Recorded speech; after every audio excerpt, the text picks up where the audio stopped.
Hello, ladies and gentlemen. Welcome back to Boy Ghost Teacher. We're continuing on with Avowed, starting off right where we left off at the healing place here, and we are headed out. We're officially in Paradis as well. Report to the ambassador. Find the Watcher. Guess we can report to the ambassador first. It's over there.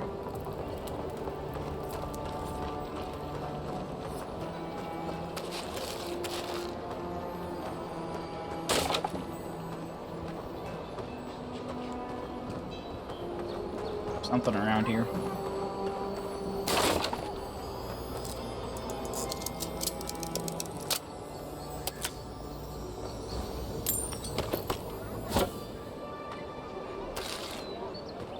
All right.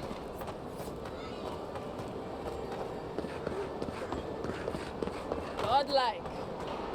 Interested in saving a couple of lives? I mean, yes. So, you're that godlike, the Yarin envoy. You're the one who saves the ambassador from the strangle route, right? The one and only. Interesting.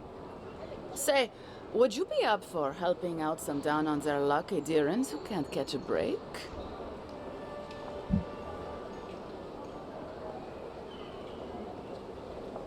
What does a villain care for some villain? Not a villain, a villain. Oh, heroic and observant, huh? Joking aside, I know this seems strange, but they helped me out when I needed it. I'm just trying to return the favor. Yeah. Gallarde. Lawfled and Gladwine came here about 8 years ago, long before the recent rush of adherents. They admitted to having a checkered past back home, but they started a new life in Paradis. Back then, you'd struggle to find an adherent in the city. Now they're everywhere. Anyway, with all these adherents coming in, Lawfled and Gladwine started spotting old faces. And if they were spotting old faces, it was only a matter of time before those faces started spotting them back. They're lying low in the shantytown for now, but they mean to leave for Thirdborn. Adherents in the shantytown? Huh. I doubt they're getting a warm welcome. Most of the people there are Paradisans run out by Adir.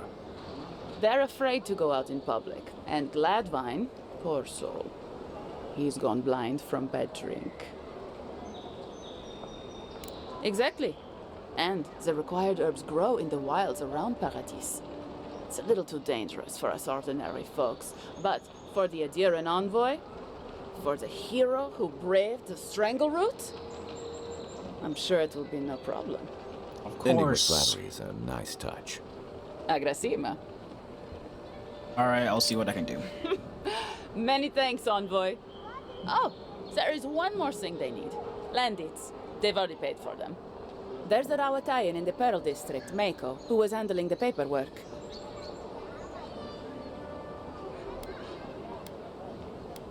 I don't know. That's the problem. Mako and I had a falling out a while back. It's best if someone else goes. Thank you. I didn't click. Yep, did I? No. All right. The administration district.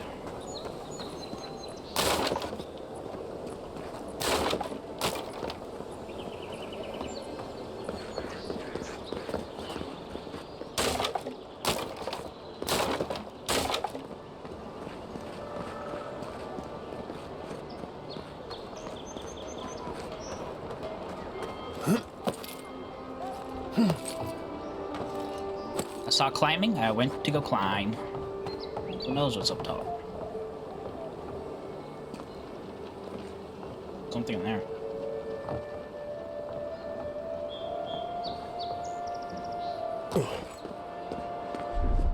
Stand back. I don't think the new owners like company. Quiet as the depths. Come on, now, shot.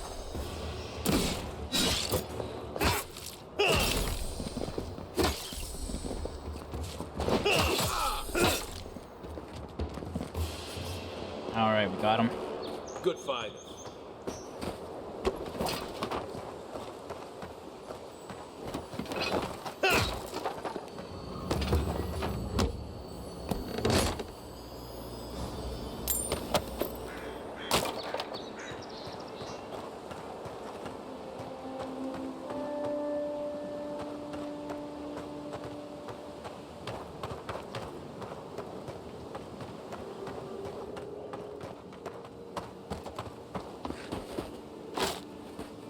Rackenhorn.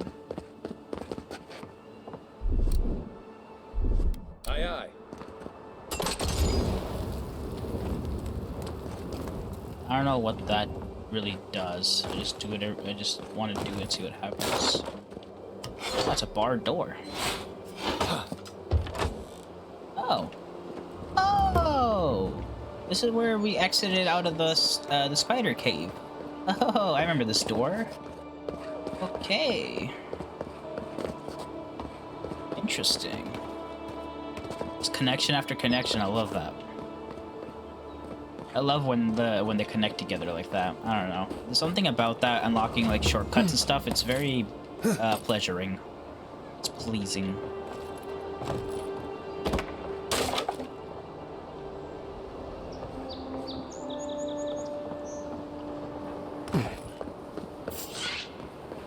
Guess the deer and discipline doesn't like pest control. Good one!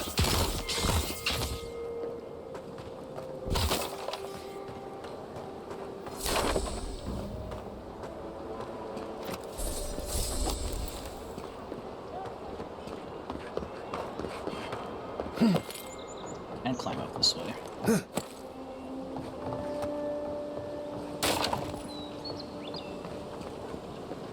This takes me into there. Is there anything down here before I go?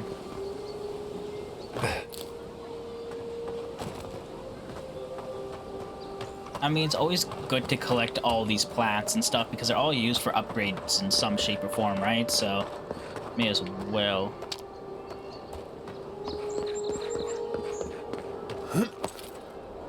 And spiders took over this little part of the administration district, though. God damn.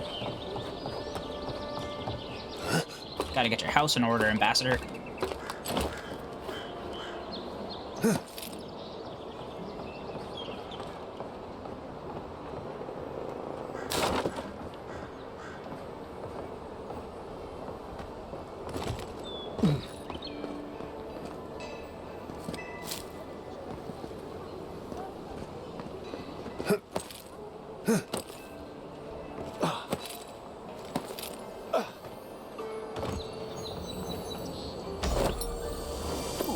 New gloves.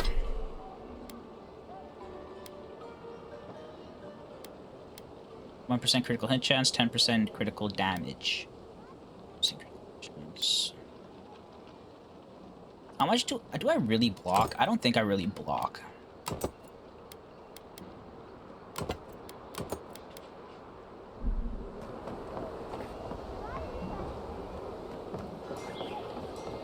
Can I go further up?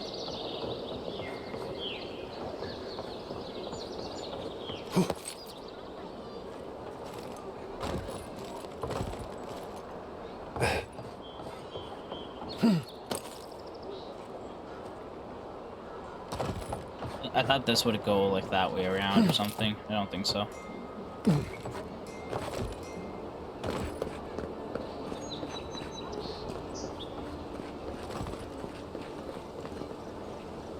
Wouldn't want their diplomats going hungry or sober.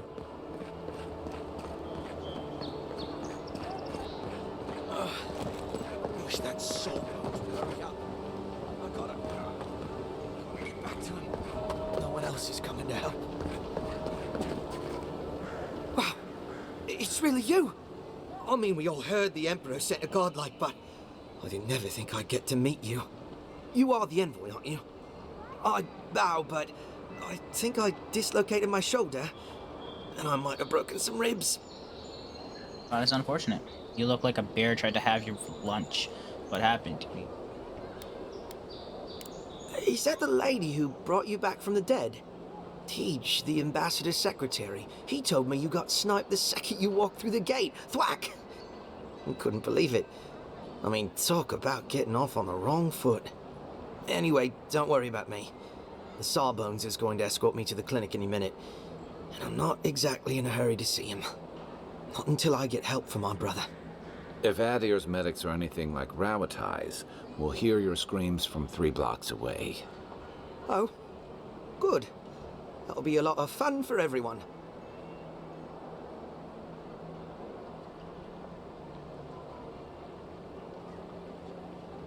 My brother, Cadman, and I ran into some trouble exploring a temple north of the city. Bears and traps and guards. What else? The floor collapsed from under us. He couldn't walk too well, and yet our captain wanted to keep going, so he sent me back for help. We're with a team from the Free Expedition Corps. We've seen a lot, but no place like this. I fear for their lives, Envoy.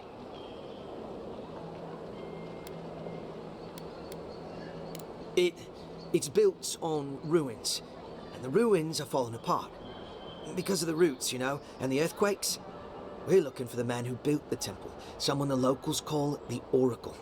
He's well, he's like you. Godlike? Godlike. Oh. All the gods but one, I guess. Because this Oracle, he belongs to Aethys. And if the rumors are true, he's the very last of his kind. Take it from me. Around here, the rumors always have some truth to them. We just want to talk to him. That's why we went down there. Now my brother's hurt, and my team's in danger, and I'm stuck here and... Take it easy, kid. Sorry. Everyone at the embassy's too busy to help me, and I'm worried sick.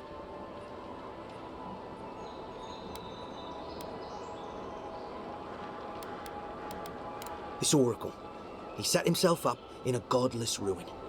Turned it into a temple to Aethys, right? Supposedly, he built the whole place up just to house a holy relic. A bone from Aethys' Titan. Wait, you don't mean the gods tightened? It was cause I don't know how to pronounce any of that.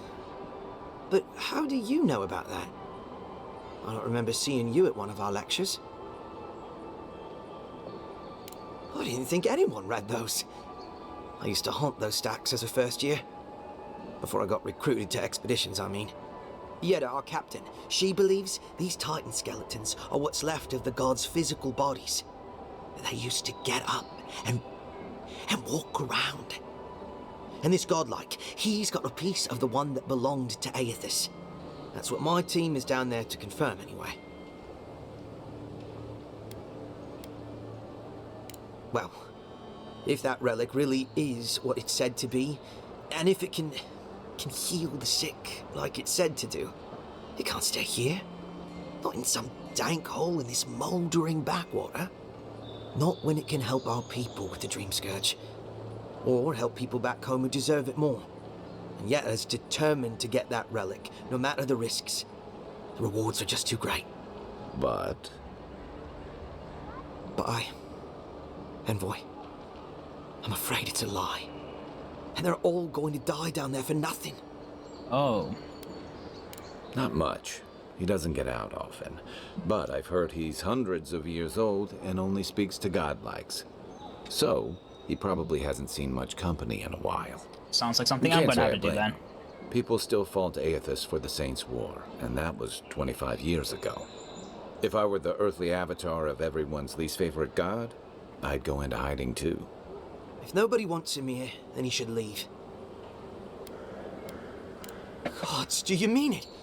Oh my I can't thank you enough. They descended into the temple through a route off the Pilgrim's Path, just north of the city.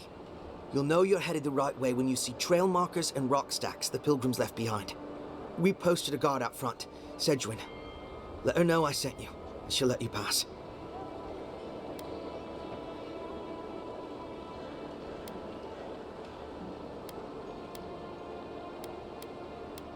This Oracle, I don't know if he's dangerous, but he's supposed to carry a sword full of diamonds. Oh. I'll probably never get to see it now. Well, I gather there were folks who worshipped Aethys.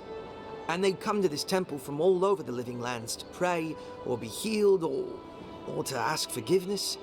But Aethys isn't too popular these days, so...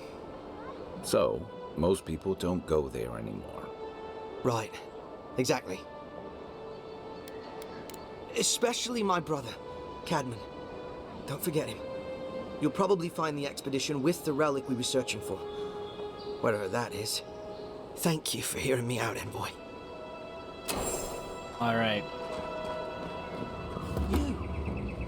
You died. But you're Hey, here. Garrick. None of the clerks believe my story.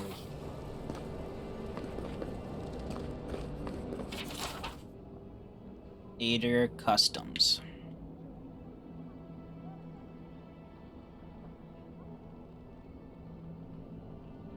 I'm not reading all this, let's be honest. Part 1 Origin. Approximately 2200 AI, a group of tribes called the People of the Deer unified into a new civilization called the Adir Kingdom. Adir, whatever. The tribes, small and widespread over the land, knew it would be better for their continued existence to unify.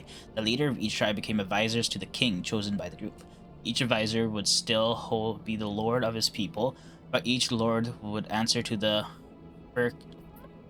Fire Koning, first king. Fire Koning. This decision was exactly what was needed, and the Adrian kingdom thrived, spreading across the land, establishing strong trade routes. The Adrian became known as fair, but shrewd businessmen. While the country thrived and internally there was a little strife, there were still the occasional skirmishes with the neighboring elven kingdom of Kolklin. I'm just gonna skim this stuff now.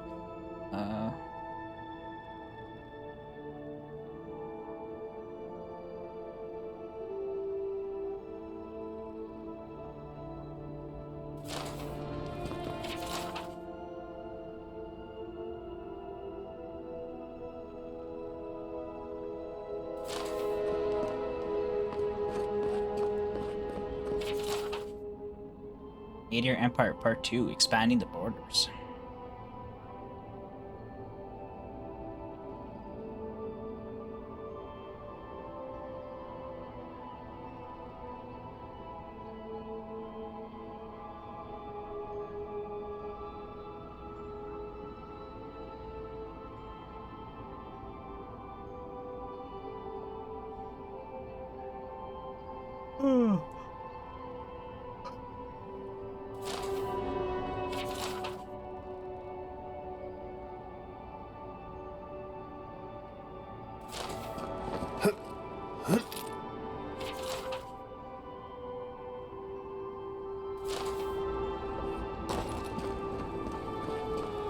I'll keep trying. But there's not much to be done for Fort Northreed. Envoy, hello. Hello. I'm glad to see you on your feet. Kai. Tej, You know I'm everyone, surprised Kai. they let you in here. I'm surprised you're still gainfully employed.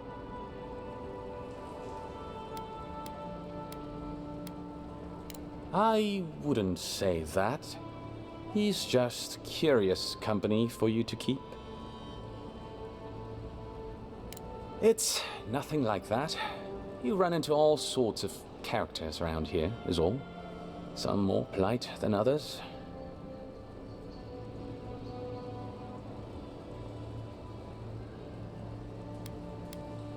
Well, Kai?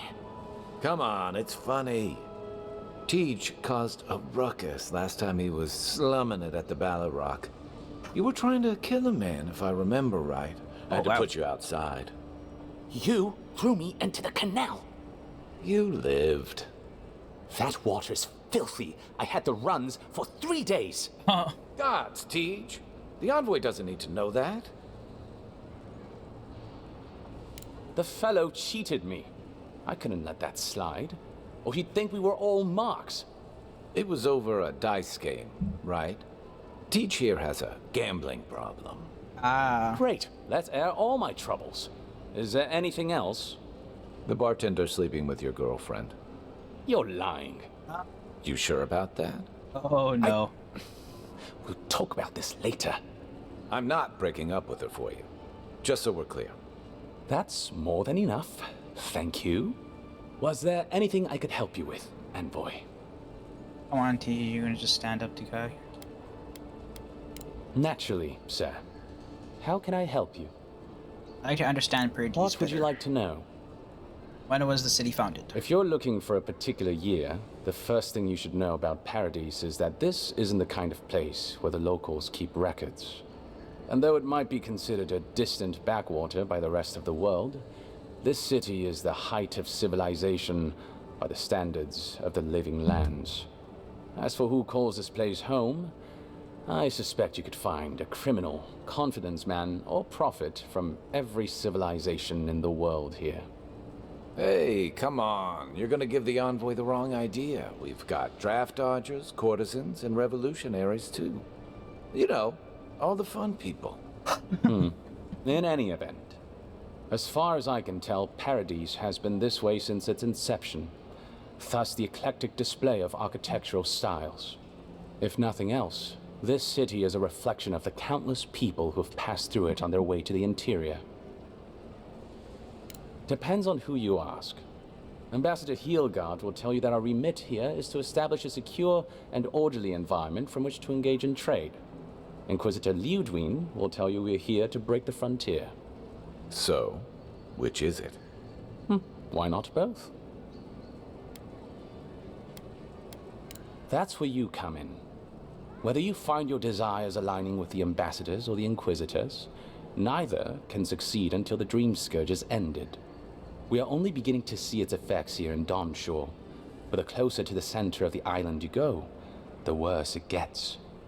That bear you and the ambassador encountered in the Strangle Route isn't even the worst of it. Damn. And the tide of this soul plague is rising higher every day. Look, for all that I complain about this backwater, there are good people here. Same as anywhere else. People who want to be able to walk to the market in the morning for their bread and eggs and know they won't be mugged. People who like it when the mail comes on time, and their skates are made from real copper, and their neighborhood peeping Tom ends up in the stocks. Nice. Those people, good and honest people, who pay their debts and honor their contracts and remember to thank the gods. They like us a lot. The Resistance, as such, are largely a group of misfits and criminals intent on undermining the rule of law. They take out loans with small Adiran banking houses and do not pay them, then assault the bankers who attempt to collect. They agree to contracts with families in Adir seeking homes, and when their ships arrive, promptly abandon them. When Wow. we levy a small tax to fund the repair of city roads, they set our counting house on fire. And when our fishermen return to port, they board their ships and sink them. That's certainly one way to characterize them. It's not exactly wrong, but it's not exactly right either. For decades, people like them ruled this city through fear. We imposed order, and now they oppose us. You, unfortunately, were caught in the crossfire. Of course. The Emperor didn't have time to brief me on the living lands. What do I need to know? There's a lot of ground to cover. Could you be more specific? Ah, the age-old question. Who's bigger? Adir is, naturally, by a wide margin. And were we at the Cartographers Guild in High Crown, I could show you on one of their globes. As it is, we must make do in the theater of our minds. Where are the living lands in relation to The Aegir? living lands are located in the far north of Aora. Adir is southwest of the living lands, situated along the equator. Okay. The living lands are more arid than Adir, and the island is more prone to storms. But its many deep valleys protect the various townships from the worst of the weather. Topographically speaking, the living lands are a place of extremes. Deep inland, mountains rise high enough to rival those of the White March, blanketed year-round in snow. While east of the volcano of Mount Forja is an acid sea that sinks far below the level of the ocean. The lands between them are riven with deep clefts in the earth and isolated by wastelands of sun-baked sand dunes. I'll share what I can. There is no singular authority in the living lands. Not yet, anyway. I shudder to think what the living lands would look like under your rule. Well, to start, there'd be a lot more brothels. Charming. Power is invested in the leaders of the various townships scattered across the island. The largest are Fjord, Thirdborn, and Solace. None of which, I will note, are as safe and orderly as Paradis. Fjord Messeverno is located in a valley known locally as the Emerald Stair, named for the terraced rice paddies that cover its hillsides. It is our closest neighbor. The city, if you can call it that, was founded 50 years ago by animancers from the Valian Republics. Apparently, the laws governing animancy weren't lenient enough in the Republics.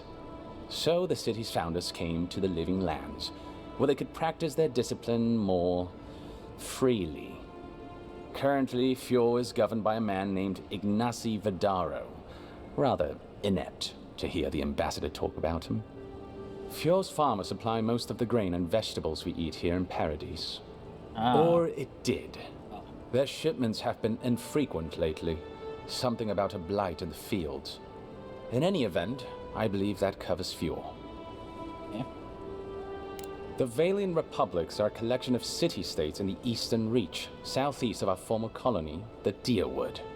The Republics began life as colonies of the Grand Empire of Valia, hence the name. But as Grand Valia's economy collapsed, well, the colony saw an opportunity to escape the influence of the Empire of Origin, and they seceded, much as the Deerwood did from Adir. Now a mature confederation in their own right, the Republics have recently indulged their own expansionist ambitions in the Deadfire Archipelago. Through their merchants in the Valian Trading Company, the Republics will sell you anything you could ever wish to buy. Up to and including people. Oh. We should count ourselves lucky they've had no interest in the living lands. In a struggle between our Emperor and the Republic's great dukes, well, I doubt we would come out on top. Really? But if anyone asks, I was not the one who told you that. Everything you need to know about Thirdborn is in its name. It was founded by the third-born children of Rawatai, Navy dropouts, smugglers, and hands for hire. Almawa and Orleans, mostly. Home, sweet home. You're free to go back any time you like. I like my current circumstances just fine, thanks. They are a people, in short, who couldn't cut it in the civilized world, and had to make room on the margins. Unfortunately, they are currently besieged by the Dream Scourge. We have sent some troops to lend what help we can, and the mayor, Temerity, was appropriately grateful, but I don't know how long they'll hold out. Rawatai is one of the old empires, every bit as storied as Grand Valia or our native Adir. If Adir is to the southwest of the living lands, Rawatai is to the southeast. Okay. And unlike our home, their small continent is racked by terrible storms. This is due, or rather was due, to the island's proximity to Andra's mortar, the unending super hurricane that once hid the ancient city of Akaizo. Rawatai is largely peopled by Almawa, descended from those who fled the Deadfire Archipelago centuries ago, when Andra pulled the moon, Ioni Brather, into the sea. They are an aggressive, militant culture, and personally, I find their obsession with gunpowder rather quaint. They are also our chief rivals on the world stage. I don't think they see it that way. No? Well, as far as Navy brass is concerned, Adir doesn't really rate. Now you're just making things up. Sorry to be the bearer of bad news, but we don't think about you at all. Solace is, One-sided hate, baby. What is there to say, really? Yeah, they tend to have that effect on people. The trouble is, I don't know much about Solace. Nobody does. Oh. They are an isolationist community of Pagrunan dwarves who live in the forbidding ways of Galawain's tusks. Okay. They don't let outsiders into their lands, and they don't let their people out of them. And it tells me I'm Some able folks get to out enter from later time on, to maybe. time, but That'd be cool. They can't ever go back.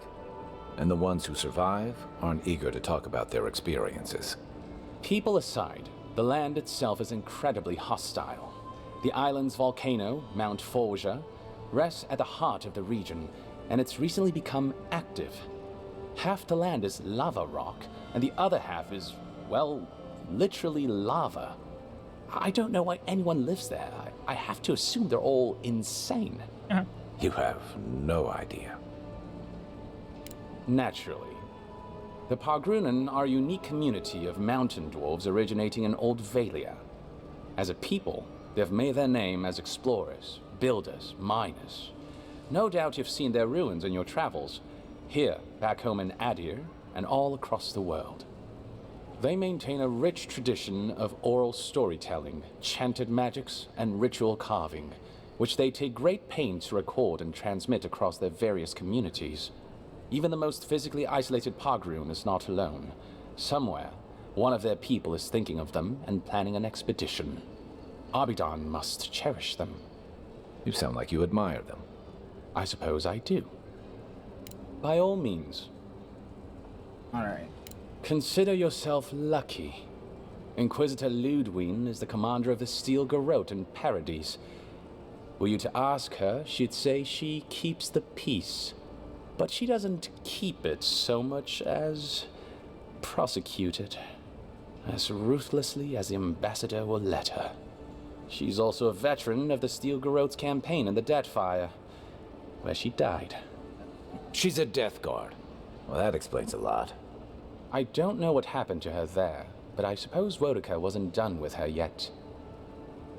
We had a Death Guard standing watch over archives of... Cryptic Neil! I remember him fondly. You attended, right? Huh? What are you doing? Don't look so surprised. Not every student of the university takes the field work like you.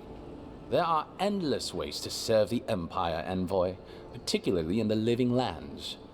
Here, there are no archives, no processes, all a blank slate for me to define. And I happen to like a warm bed and cool beer. Unlike back home, here in Paradis, we live within 100 miles of ice. But that's neither here nor there. We were discussing Death Guards. Right, tell me about that. Death Guards are surpassingly rare. Some of the secretaries who traveled with our dignitaries in the Deathfire spoke of one named Iser, a devotee of Berith, who guards the hanging sepulchres there. But I have heard of none others except those I've read about in the histories. They are people, most often paladins or priests, so devoted to a cause that they simply refuse to pass on to the wheel when they die. Oh, wow. Their soul haunts their body.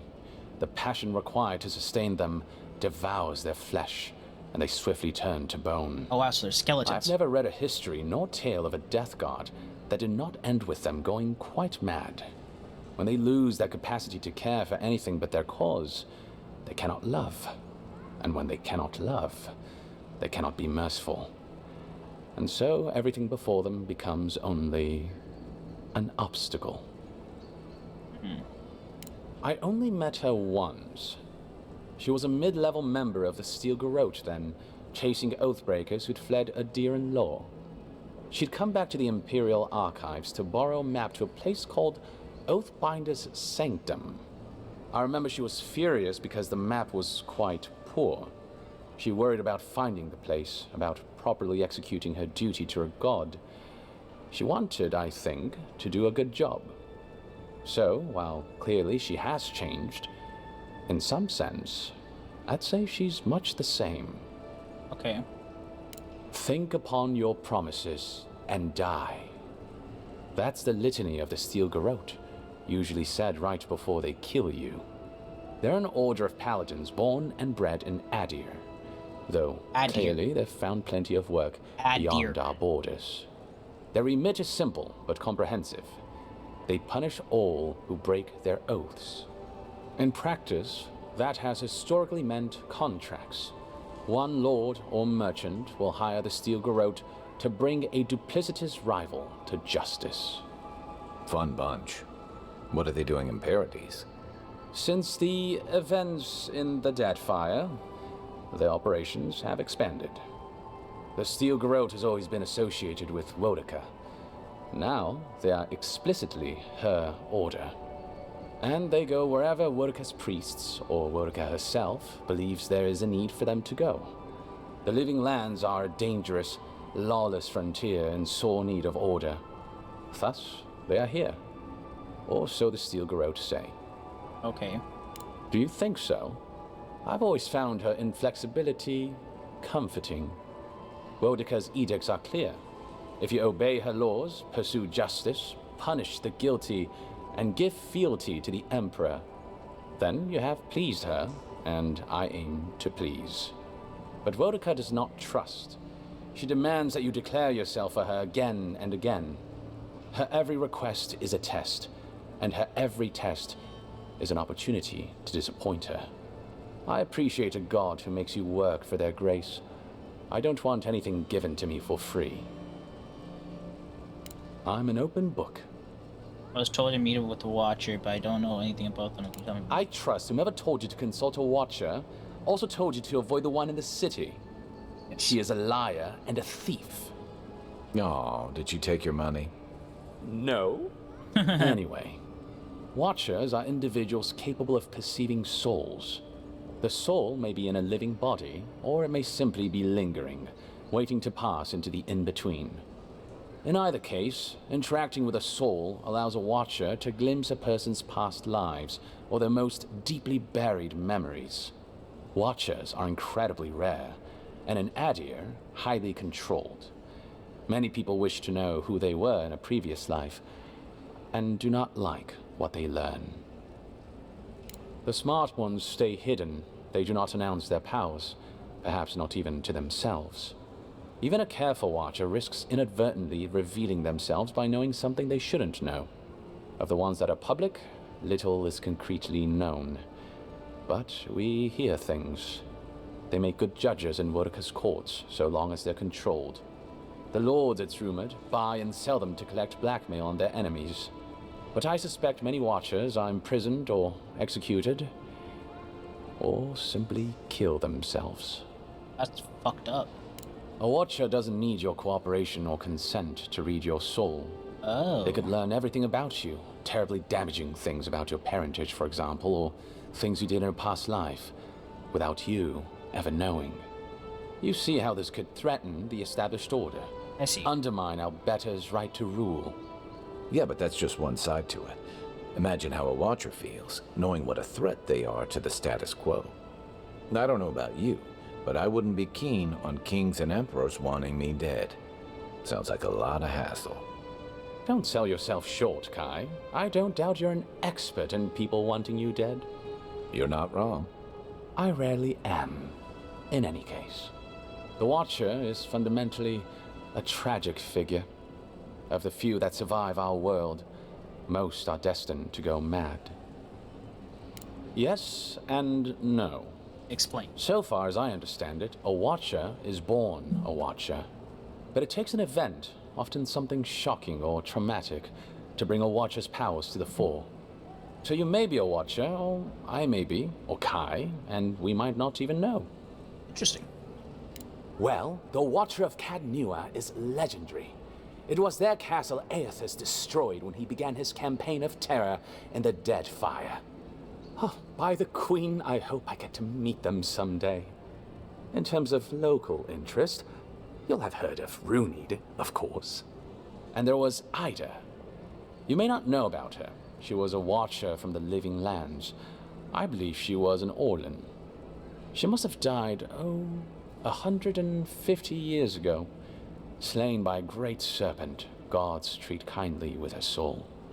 Doubtless there are others, but most don't meet a good end. Oh. By all means. Freak, I did. Terrible shame what happened to his brother. It sounds like his injuries were severe. I saw you two talking. I hope you can help him, Envoy.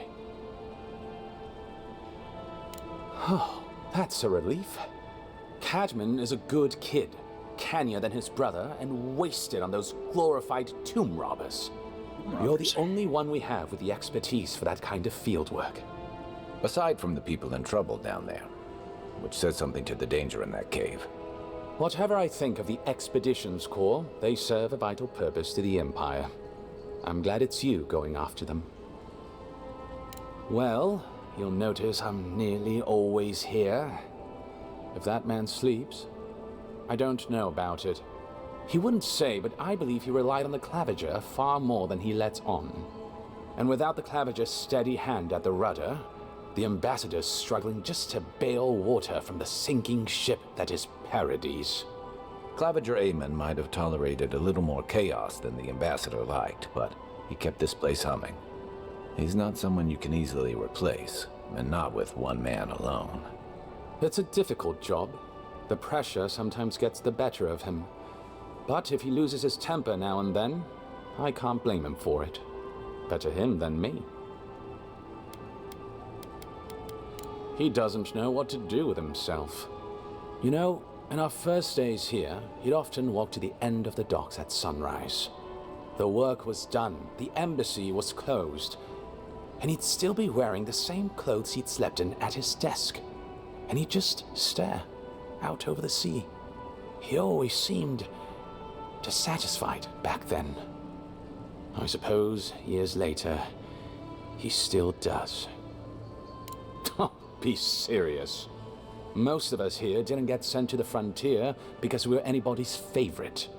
The longer I'm here, the more likely the people who matter are to forget me. And I'd actually like to get back to High Crown someday. Get married, have a few kids, take the civil exams, and settle into a permanent clerkship. I guess there are worse ways to spend a life. Like rotting in this embassy. Of course. Should you ever need me, I will be safe. All right. Long conversation there. Envoy, is it really you? Yeah, still alive. I can't believe you're alive. When they dragged you to Liviana's clinic, I assumed the worst. How do you feel? Back from the dead, baby. Disoriented, lightheaded, my pulse is racing. Well, I have considered chattering boat back to Eider. Homesick already? After what you've been through, I can't say I blame you. But there's work to be done on the frontier.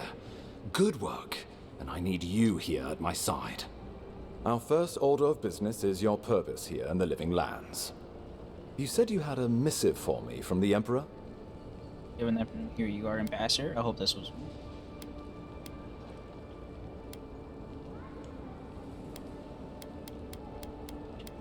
I'm eager to see what our Emperor intends. Rather keep Now, His Majesty names you a loyal servant of the Adiran Empire, and an extension of the throne's authority. Thank goodness. At least someone understands the gravity of our situation. Let's talk about my payment.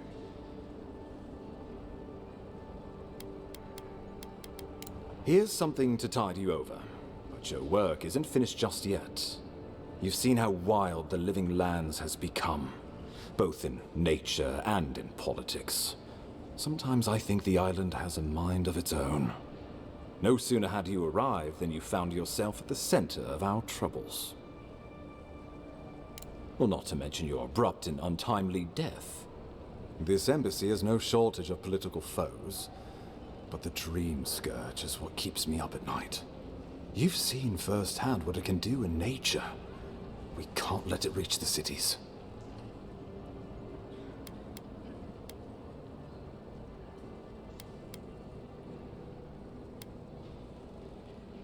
No doubt some superstitious peasant toiling in the fields. The Living Lands has plenty of both. Inquisitor Ludwig thinks the plague is a distraction. She's more concerned about these local rebels fighting against the Empire.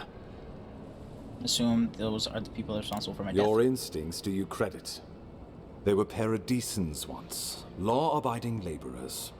Now, they're fugitives and oath-breakers hiding amongst the populace. They've sabotaged our work, killed our soldiers, and the final straw, attacked you out in the open. Something about a labor dispute gone wrong, I think. The Steel Garrote got involved, and it turned quite ugly. A lot of disputes arise because people here have a strong aversion to being told what to do.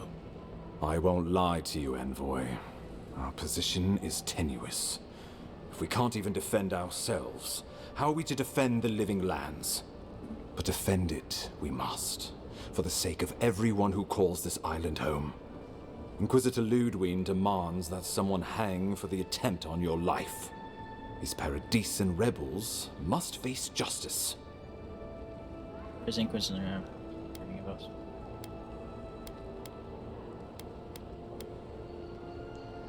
The choice is yours, as will be the consequences. All I ask is that you use your best judgment. Not many get a chance to solve their own murder, you know. I know someone who could help.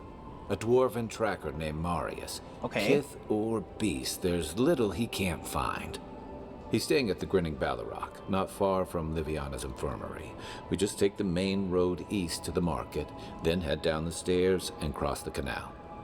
Rough part of town, even by the standards of Paradis. Tracker.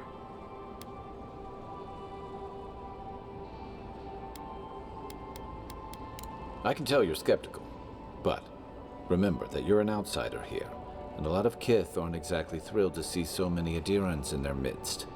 New weeds, a new beast in the tall grass. Predator or mate? As you've seen firsthand. You could use some local help, especially if we really are after Paradisans. I suggest you recruit as many allies as you can, but choose carefully. They, like you, will represent the Empire. I'm gonna try hiring But everybody if I before can. we can send you off to parts unknown, we need assurances from the local healer that you're fully recovered. I'm recovered. After all, you survived a brush with death. The health of your body is one thing. The health of your soul is another.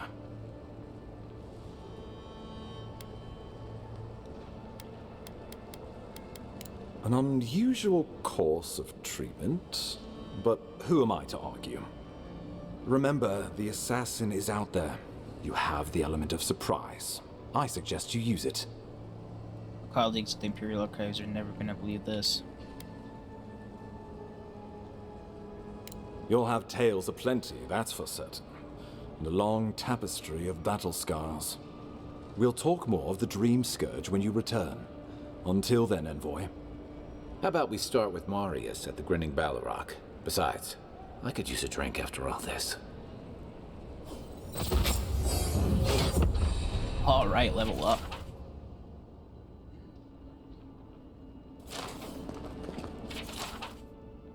Yarin dialects.